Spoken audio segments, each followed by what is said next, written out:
Hello everyone, मेरा नाम है दीपक गौतम और आप सभी का मेरे यूट्यूब चैनल दीपक एकेडमी स्टडी में स्वागत है। आज मैं नया चैप्टर स्टार्ट करने जा रहा हूँ जिसका नाम है एसिड बेस एंड साल्ट, जो कि क्लास 10th का मैं पढ़ाऊँगा, क्लास 10th लेवल का। और मैं आपसे चाहता हूँ कि कृपया करके मेरे चैनल को सब्सक्राइब कर दें और इस वीडियो को शेयर करें और ज़्यादा से ज़्यादा इस वीडियो को अंत तक देखें भी, और एक सब्सक्राइब तो बनता है। ठीक है, तो चलिए मैं चैप्टर स्टार्ट करता हूँ। तो अम्ल, क्षार एवं लवण, जैसा कि हम लोग जानते हैं, हम लोग अपने दैनिक जीवन में इन तीनों चीज़ों का यूज करते हैं। ठीक है, हम लोग अम्ल का भी यूज करते हैं, क्षार का भी यूज करते हैं और लवण का भी यूज करते हैं। ठीक, अम्ल में जैसे हम लोग सिरका खाते हैं उसमें भी अम्ल होता है, दही खाते हैं उसमें भी अम्ल होता है, नींबू पीते हैं उसका रस या जो भी उसको जिस प्रकार से यूज करते हैं उसमें भी अम्ल होता है। कोई चींटी जो काटती है जिससे बिसबिसाहट होती है, जो लाल वाली चींटी होती है, उसमें भी अम्ल ही होता है, जिसकी वजह से हमको क्या होता है, बिसबिसाहट फील होती है। ठीक है, तो और क्षार भी है और साल्ट भी है, लवण भी है। लवण में जैसे कि सिंपल हम लोग नमक यूज करते हैं, वो भी एक प्रकार का क्या है, लवण है। ठीक है, तो चलिए आगे वीडियो चलते हैं। तो अम्ल और क्षार और लवण को कई लोगों ने अपना अपना कॉन्सेप्ट दिया है, लेकिन क्लास 10th का लेवल जो है वो बस एक ही कॉन्सेप्ट पे चलता है, वो है आर्हेनियस का कॉन्सेप्ट। एक वैज्ञानिक थे जिनका नाम है आर्हेनियस, उन्होंने अपना एसिड बेस एंड साल्ट पे अपना कॉन्सेप्ट दिया, जिसको हम लोग पढ़ेंगे। और इसमें देखिए चैप्टर का नाम है अम्ल, क्षार एवं लवण। अम्ल, क्षार एवं लवण, इसको इंग्लिश में बोलते हैं एसिड्स, बेसेस एंड साल्ट। ठीक है, तो एसिड, बेस और साल्ट को आर्हेनियस ने अपना कंसेप्ट दिया, आर्हेनियस। तो इसमें हम पढ़ेंगे आर्हेनियस के अनुसार, मतलब आर्हेनियस का क्या कॉन्सेप्ट है। तो इसमें पहला हम लोग देखते हैं कि अम्ल के बारे में इन्होंने क्या बताया। ठीक है, तो हेडिंग डाल लेंगे अम्ल, इसको इंग्लिश में बोलते हैं एसिड्स। ठीक, तो आर्हेनियस ने बताया कि अम्ल वे पदार्थ हैं जो जलीय विलयन में हाइड्रोजन आयन देते हैं और हाइड्रोजन आयन के अतिरिक्त कोई दूसरा धन आयन नहीं देते हैं। वे पदार्थ क्या कहलाता है, अम्ल कहलाते हैं। ठीक है, वो जो भी पदार्थ होगा जिसको जल में घोलने पर वो हाइड्रोजन आयन देगा, या इसका जलीय विलीन बनाने पर क्या करेगा, हाइड्रोजन आयन देगा, और हाइड्रोजन के आयन के अतिरिक्त कोई और दूसरा धन आयन नहीं देगा, वो क्या कहलाएगा, अम्ल कहलाएगा। ठीक है, इसको लिखते हैं कि वे पदार्थ जो जलीय विलयन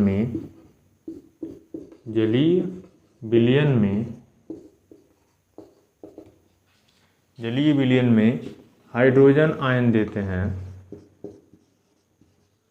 हाइड्रोजन आयन, इसको लिखते हैं H पे प्लस, हाइड्रोजन आयन देते हैं,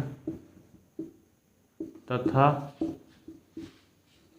हाइड्रोजन आयन के अतिरिक्त, ठीक है, हाइड्रोजन आयन के अतिरिक्त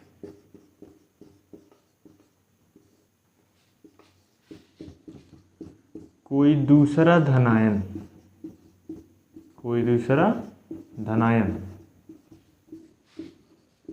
नहीं देते हैं, अम्ल कहलाते हैं। ठीक है, अम्ल कहलाते हैं।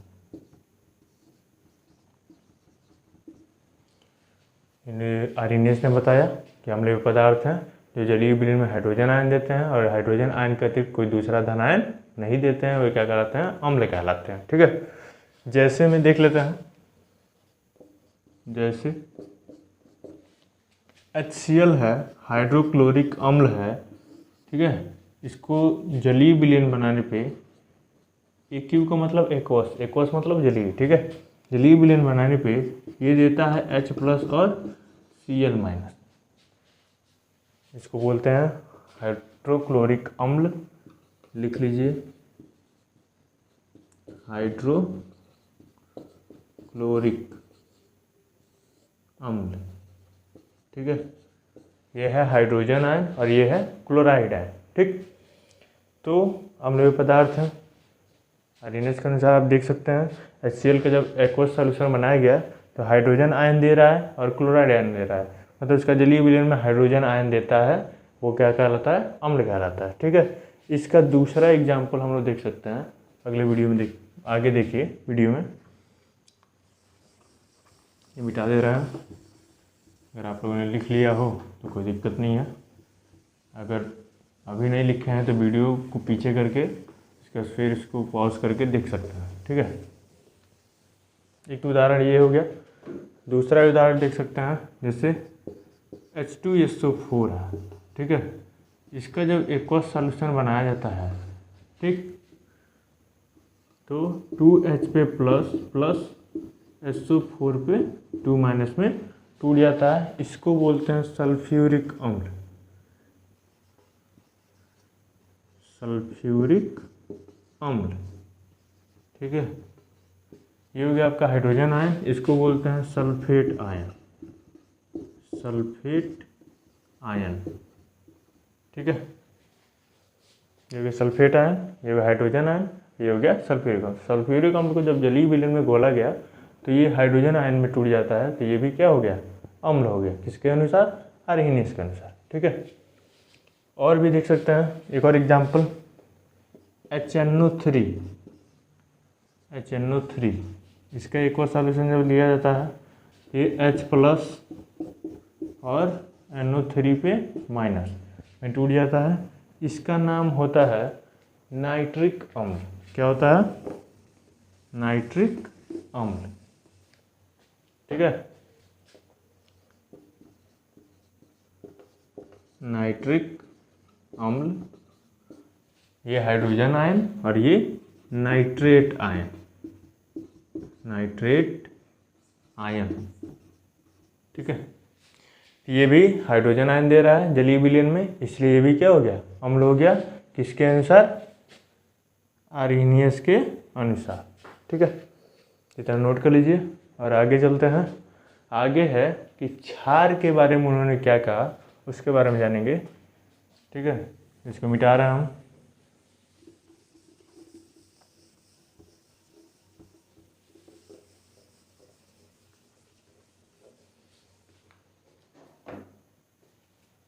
आगे है क्षार।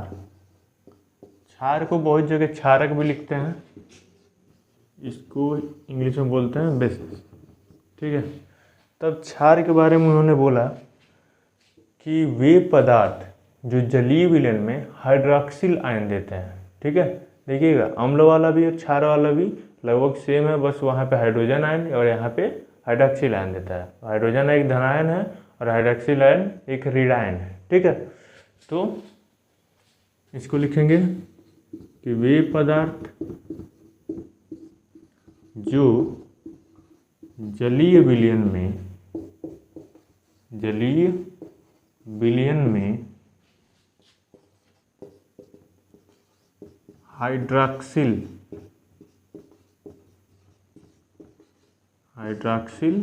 आयन को लिखते हैं OH पे माइनस, हाइड्रॉक्सिल आयन देते हैं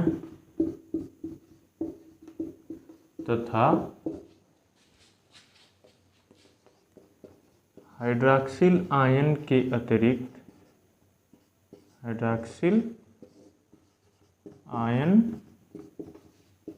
अतिरिक्त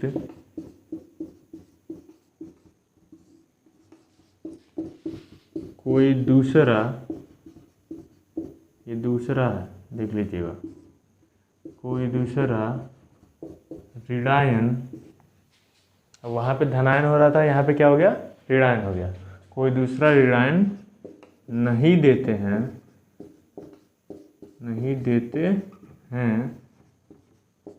ठीक है, वो क्या कहलाएंगे? क्षार कहलाते हैं या क्षारक कहलाते हैं। क्षार कहलाते हैं। ठीक है, तो वे पदार्थ जो जलीय विलयन में हाइड्रॉक्सिल आयन देते हैं वो क्या कहलाते हैं, क्षार कहलाते हैं। ठीक है, जैसे में इसका उदाहरण, जैसे सोडियम हाइड्रॉक्साइड है NaOH, इसका जब एक्वस सॉल्यूशन बनाया जाता है, ठीक है, तो ये सोडियम प्लस OH पे माइनस, सोडियम प्लस और OH पे माइनस आयन में टूट जाता है। OH पे माइनस मतलब हाइड्रॉक्सिल आयन, ये सोडियम आयन, और इसको बोलते हैं सोडियम हाइड्रॉक्साइड, सोडियम हाइड्रॉक्साइड। ठीक है, सोडियम हाइड्रॉक्साइड। ठीक है, तो ये हो गया आपका बेस मतलब क्षार। इसी का दूसरा एग्जाम्पल देख लेते हैं, ये आप लोग नोट कर लीजिएगा। ठीक है,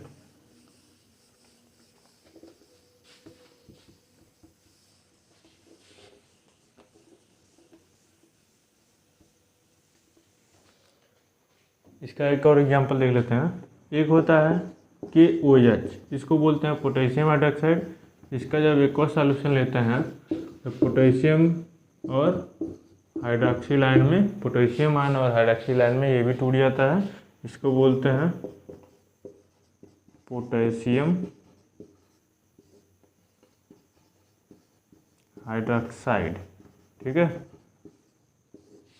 ये हाइड्रॉक्सिल आयन, ये पोटेशियम आयन। ठीक है, ये हो गया क्षार।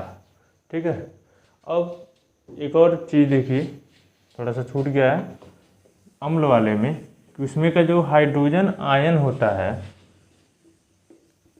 अम्ल का जो हाइड्रोजन आयन होता है, ठीक है, वो ऐसे मुक्त रूप से जल में नहीं रह पाता है।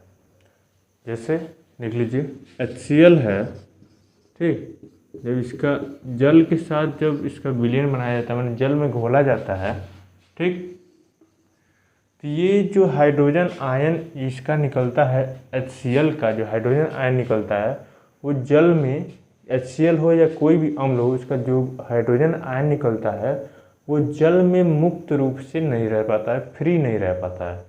तो वो क्या करता है, वो जल के साथ जुड़ जाता है और H3O पे प्लस बना लेता है और Cl माइनस। अब H3O पे प्लस कहाँ से बनाता है, तो जल का सूत्र हम लोग जानते हैं H2O है। इसमें एक और हाइड्रोजन, ये जो हाइड्रोजन आयन है ये जल में ही टूटता है और जल के साथ मिलके हाइड्रोनियम आयन बना लेता है। इसको बोलते हैं हाइड्रोनियम आयन, हाइड्रोनियम आयन। ठीक है, और क्लोराइड है। वैसे ही सल्फ्यूरिक अम्ल के लिए भी है, जो H+ आयन रहेगा वो भी जल के साथ जुड़ के क्या बना देगा, हाइड्रोनियम आयन। या कोई भी अम्ल होगा जो जलीय विलयन में हाइड्रोजन देगा, वो हाइड्रोजन जल के साथ जुड़ के हमेशा हाइड्रोनियम आयन बना लेता है। ठीक है, ये हो गया क्लियर।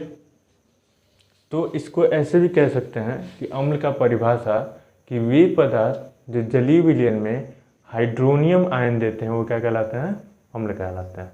कोई दिक्कत, वे पदार्थ जो जलीय विलयन में हाइड्रोनियम आयन देते हैं वो क्या कहलाते हैं, अम्ल कहलाते हैं। ठीक है, अब अगला देखते हैं कि लवण क्या होता है। अम्ल और क्षार तो हो गया, अब बच गया लवण। ठीक है, तो आर्हेनियस ने लवण के बारे में क्या बताया है इसके बारे में जानेंगे। लवण, इसको इंग्लिश में बोलते हैं साल्ट। ठीक है, तो आर्हेनियस ने बताया लवण के बारे में कि वे पदार्थ जो जलीय विलयन में, ठीक है, हाइड्रोजन आयन के अतिरिक्त कोई दूसरा धन आयन और हाइड्रॉक्सिल आयन के अतिरिक्त कोई दूसरा ऋण आयन देते हैं, वो क्या कहलाते हैं, लवण कहलाते हैं। मतलब उसमें ना ही तो हाइड्रोजन आयन होगा, उसके जगह पे दूसरा कोई धन आयन होगा, और ना ना हाइड्रॉक्सिल आयन होगा, उसके जगह पे कोई दूसरा ऋण आयन होगा ना दूसरा ऋण आयन होगा हाइड्रॉक्सिल आयन की जगह पे। तो ऐसे पदार्थ क्या कहलाएंगे, लवण कहलाएंगे। ठीक है, इसको लिख लेते हैं और इसके बाद एग्जाम्पल से हम आपको समझाते हैं कि क्या होता है। इसको लिखिए, वे पदार्थ जो जलीय विलयन में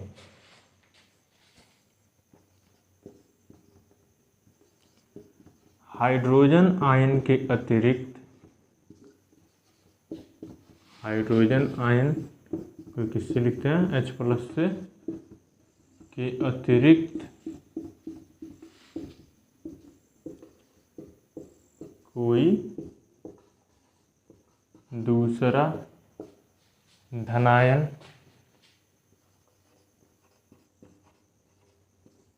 तथा हाइड्रॉक्सिल आयन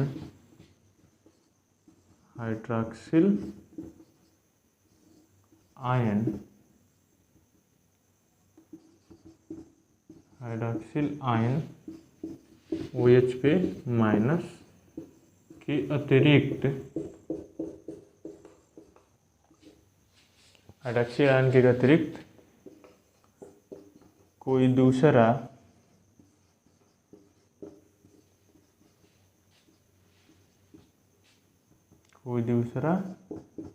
ऋणायन देते हैं, ठीक है, लवण कहलाते हैं, ठीक है।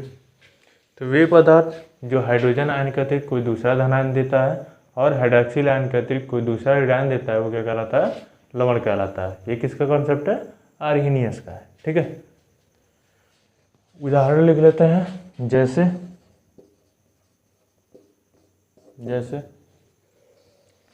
साधारण नमक हम लोग जो डेली यूज करते हैं अपने भोजन बनाने में, ठीक है, उसके बारे में जानेंगे। तो साधारण नमक का सूत्र होता है NaCl, इसको बोलते हैं सोडियम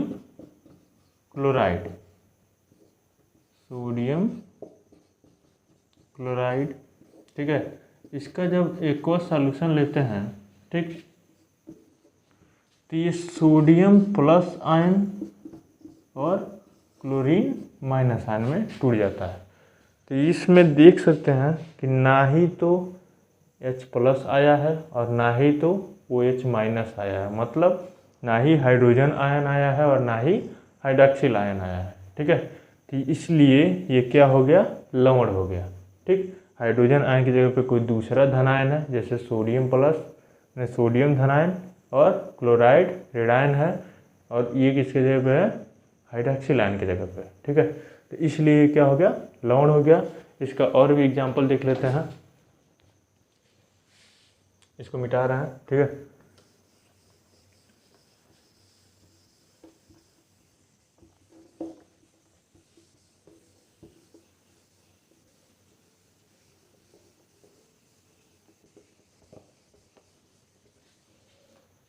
अब देखिए, जैसे CaCl2 है, कैल्शियम क्लोराइड है, इसका भी जब एक्वस सॉल्यूशन लेते हैं, ठीक है, Ca पे 2+ और 2Cl पे माइनस में क्या होता है, टूट जाता है, ठीक। इसको बोलते हैं कैल्शियम क्लोराइड, ठीक है। और ये कैल्शियम प्लस और Cl माइनस, कैल्शियम धनायन में और Cl ऋणायन में, क्लोरीन ऋणायन में टूट जाता है। यहाँ पे ना ही हाइड्रोजन आयन आया है और ना ही हाइड्रॉक्सिल आयन आया है, इसलिए ये भी क्या है, एक लवण है, ठीक है। ये हो गया आपका लवण। हम लोगों ने एसिड, बेस और साल्ट पढ़ लिया। अब इसी क्रम में हम आगे बढ़ते हैं, तो आगे एक हेडिंग आता है pH वैल्यू, मतलब pH मान। अब pH मान क्या होता है, pH क्या होता है, इसके बारे में हम लोग जानेंगे। तो हेडिंग डालते हैं pH मान, या pH बस लिख सकता है, ठीक। लेकिन pH मान लिखेंगे तो अच्छी तरह समझ में आएगा। और हेडिंग भी आपके बुक में ही दिया है कि pH मान क्या होता है। ठीक है, तो पीएच मान क्या होता है, तो पीएच या तो अम्ल हो या क्षार हो, अम्ल और क्षार में कितने हाइड्रोजन आयन होते हैं उसका सांद्रता ज्ञात करना ही क्या होता है, पीएच होता है। ठीक है, किसी भी विलयन में उपस्थित हाइड्रोजन आयनों की संख्या ही क्या होता है, पीएच होता है। ठीक है, तो इसको लिखेंगे कि पीएच मान अम्लों एवं क्षारकों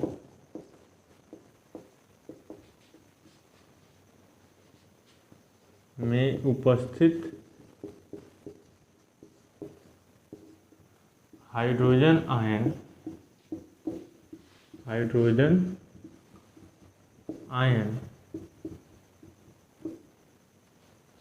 की सांद्रता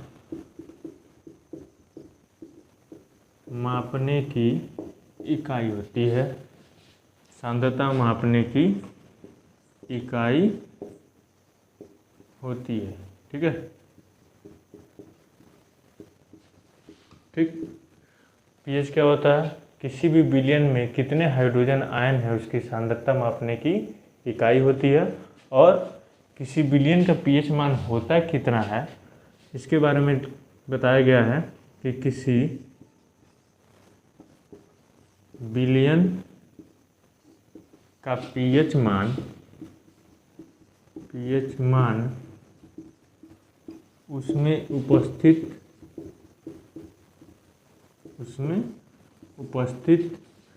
हाइड्रोजन आयन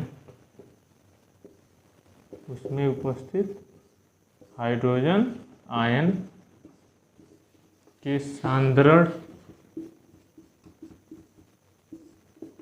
के व्युत्क्रम का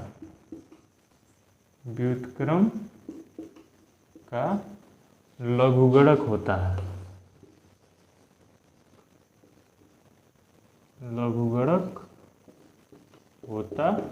है। पीएच मान होता क्या है कि किसी भी विलयन में जितने हाइड्रोजन आयन होते हैं उस हाइड्रोजन आयन के सांद्रण का व्युत्क्रम का लघुगणक ही क्या होता है, पीएच मान होता है। हाइड्रोजन आयन के सांद्रण का व्युत्क्रम का लघुगणक ही क्या होता है, पीएच होता है। इसको लिखा जाता है सूत्र से कि पीएच बराबर क्या रहा, हाइड्रोजन आयन के सांद्रण का व्युत्क्रम मतलब 1/Hp प्लस। ठीक है, ये हो गया हाइड्रोजन आयन का सांद्रण का व्युत्क्रम का लघुगणक माने log 1/Hp प्लस, या इसको लिख सकते हैं, इसके आगे लिख सकते हैं कि माइनस log H प्लस, यही होता है क्या, पीएच वैल्यू या पीएच। ठीक है, ये हो गया आपका पीएच वैल्यू। अब पीएच वैल्यू कहाँ से कहाँ तक होता है, कहाँ से कहाँ तक मापा जाता है, उसके बारे में हम लोग आगे पढ़ेंगे, तो इतना नोट करिए। ठीक है, इसके आगे हम देखते हैं।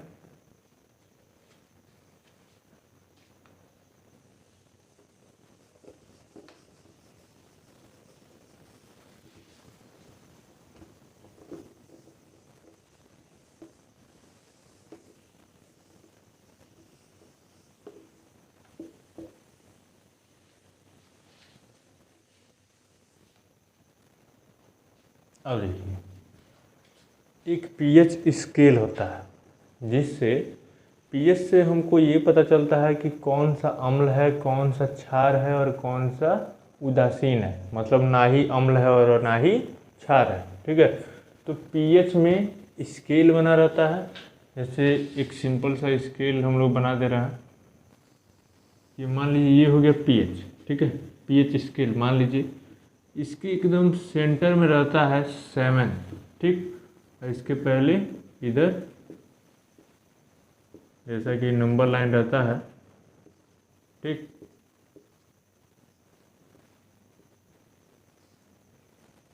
और ये हो गया आपका 0, और इसके इधर 8, 9, 10, 11, 12, 13, 14, ठीक है। 14 तक ये बना रहता है, 0 से लेके 14 तक, ठीक है। तो जिस बिलियन का भी pH अगर 7 होता है तो वो बिलियन कहलाता है उदासीन। क्या कहलाता है? उदासीन बिलियन, ठीक। और जिसका भी pH 7 से इधर बढ़ता है, 7 से इधर, उसका अम्लीय प्रवृत्ति घटता है और क्षारीय प्रवृत्ति बढ़ता है, ठीक है। क्षारीय प्रवृत्ति के बढ़ने की दिशा, ठीक है। 7 से इधर जाएगा 14 तक, तो इसका क्षारीय प्रवृत्ति क्या होगा? बढ़ेगा। और 7 से इधर जाएगा 0 की तरफ, तो इसका अम्लीय प्रवृत्ति बढ़ने की दिशा, ठीक है। अगर 7 से 0 की तरफ जा रहा है तो अम्लीय प्रवृत्ति बढ़ेगा, और 7 से 14 की तरफ जा रहा है तो उसका क्षारीय प्रवृत्ति रहेगा। मतलब अगर किसी भी विलयन का pH मान 7.5 है तो वो क्या कहलाएगा? क्षार कहलाएगा। और किसी विलयन का मान 6.5 है तो वो क्या कहलाएगा? अम्लीय कहलाएगा। और किसी विलयन का मान अगर pH मान 7 है तो वो क्या कहलाएगा? उदासीन विलयन कहलाएगा, ठीक है। तो ऐसे ही कुछ हम लोग के पास, जैसे हर एक विलयन है, जैसे हम लोग का रक्त है उसका भी pH वैल्यू होता है, ठीक है। पानी का pH वैल्यू होता है। तो जो नल का पानी होता है, आप लोगों की किताबों में दिया होगा कि नल के पानी का pH होता है 7, अर्थात पानी क्या होता है? उदासीन विलयन होता है। वो ना ही क्षारीय होता है और ना ही अम्लीय होता है, ठीक है। तो कुछ pH मान होंगे जिसको हम आगे लिखवा देंगे कि किसका कितना pH होता है। तो pH अगर इतना है तो वो अम्लीय है कि क्षारीय है, उसके बारे में हम लोग जानेंगे, ठीक है। जैसे नींबू है तो वो कैसा है? जैसे हमने पहले ही बताया कि वो क्या है? अम्लीय है। तो कभी भी इसके इधर ही रहेगा, तो इसलिए वो क्या होगा? अम्लीय होगा, ठीक है। और pH और pOH इसमें दोनों है, माने हाइड्रॉक्सिल आयन का संख्या, माने 7 से इधर हाइड्रॉक्सिल आयन और 7 से इधर हाइड्रोजन आयन। और हाइड्रॉक्सिल आयन में भी अगर आप देखते हैं तो होता है हाइड्रोजन आयन, मतलब H होता है। तो एक सूत्र होता है कि pH प्लस pOH बराबर 14, ठीक है। pH और pOH को जोड़ा जाए तो कितना होगा? 14 होगा। इस सूत्र पे क्वेश्चन आता है कि अगर किसी विलयन का मान लीजिए pH वैल्यू इतना है, pH वैल्यू मान लीजिए कुछ भी देता है, जैसे मान लीजिए pH वैल्यू 6 है, तो पूछता है उसका pOH वैल्यू कितना होगा। तो pOH को यहाँ रहने देंगे और 14 में से pH वैल्यू को घटा देंगे, तो वही आपका क्या होएगा? pOH वैल्यू, ठीक है। ये भी सूत्र एक होता है pH बराबर pOH। और जो वो सूत्र है pH वैल्यू वाला कि माइनस log H पे प्लस मैंने H का सांद्रता, तो वो आपका बहुत ही जरूरी सूत्र है, क्योंकि उस सूत्र पे मैक्सिमम क्वेश्चन बनता है। इस पे शायद ही एक आध बनता है, ठीक है। या हो सकता है कि हाई स्कूल लेवल में जिसे नहीं बनता हो, ऊपर लेवल में बनता है, ठीक है। तो ये हो गया pH स्केल। जब भी 7 के से बढ़ेगा तो उधर क्षारीय प्रवृत्ति बढ़ेगी और अम्लीय प्रवृत्ति क्या होगी? घटेगी। और जब भी 7 से नीचे की तरफ बढ़ेगा तो उसमें अम्लीय प्रवृत्ति बढ़ेगी, ठीक है। और जब 7 रहेगा तो क्या होगा? उदासीन होगा, ठीक है। तो आज के लिए बस इतना ही, और बाकी का हम अगले वीडियो में बताएंगे इसी चैप्टर को। हम लोग क्षार और लवण में अभी लवण के प्रकार बताएंगे कि लवण कितने प्रकार के होते हैं, और लवणों का क्रिया अलग अलग अम्लों से, क्षारों से अगर कराया जाए तो क्या बनेगा, लवण बनाने की विधियाँ बताई जाएगी। तो ये सारी बातें अगली वीडियो में होंगी। तो तब तक के लिए धन्यवाद। और कृपया करके आप मेरे चैनल को ज़रूर सब्सक्राइब करें।